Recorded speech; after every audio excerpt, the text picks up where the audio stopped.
नमस्कार मित्रांनो, आजच्या या आधुनिक जगात शेतकऱ्यांनीही आधुनिकतेची आणि तंत्रज्ञानाची कास धरलेली असून शेतकरी आता कोणाच्या मागे राहिलेला नाही आहे। याचाच प्रत्यय आपल्याला आजचा व्हिडिओ बघून समजणार आहे। मित्रांनो, या शेतकऱ्याने असा काही जुगाड बनवलेला आहे तो बघून तुम्हीही तोंडात बोटे घातल्याशिवाय राहणार नाही। मित्रांनो, या शेतकऱ्याने बैलावर चालवणाऱ्या बैलगाडीचा असा काही जुगाड बनवलेला आहे की तो बघून सण आपल्याला प्रथमतः वाटते ही ॲम्बेसेडर कारच आहे, पण पुढे गेल्यानंतर समजते ही तर बैलजोडी आणि बैलगाडी आहे। मित्रांनो, या शेतकऱ्याने असा काही जुगाड बनवलेला आहे आणि या कारला असा काही जुगाडू रूप दिला आहे की बघून सण तुम्हीही थक्क व्हाल।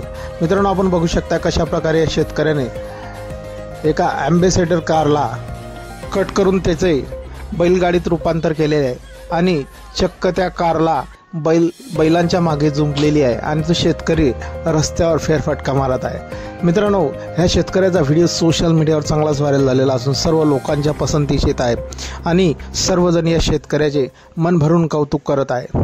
मित्रांनो, आपण बघू शकता कशा प्रकारे बैल त्या गाडीला खेचत आहे आणि शेतकरी आरामशीर पावसामध्येही आपल्या गाडीमध्ये आरामशीर बसून सण रस्त्यावरती फेरफटका मारताना आपल्या शेतात जाताना आपल्याला दिसत आहे। हा व्हिडिओ सोशल मीडियावर चांगलाच व्हायरल झालेला असून यावरती भरभरून अशा कमेंट्स येत आहेत। एका युजरनं म्हटलं, शेतकऱ्याला कोणीही कमी समजू नये, तो सर्व जगाचा अन्नदाता आहे। तर दुसऱ्याने म्हटलेला आहे, शेतकरीही आता आधुनिकतेची कास धरत आहे। तर अजून एकाने म्हटलेलं आहे, शेतकऱ्याच्या नांदी लागू नये, तो काय करेल त्याचा भरोसा नाही। मित्रांनो, आपल्या काही प्रतिक्रिया असतील या शेतकऱ्याबद्दल तर आपण कमेंट बॉक्समध्ये देऊ शकता। व्हिडिओ आवडल्यास व्हिडिओला लाईक, जे मित्र चॅनलवरती नवीन असतील त्यांनी चॅनलला जरूर सबस्क्राईब करून घ्यायचा। धन्यवाद।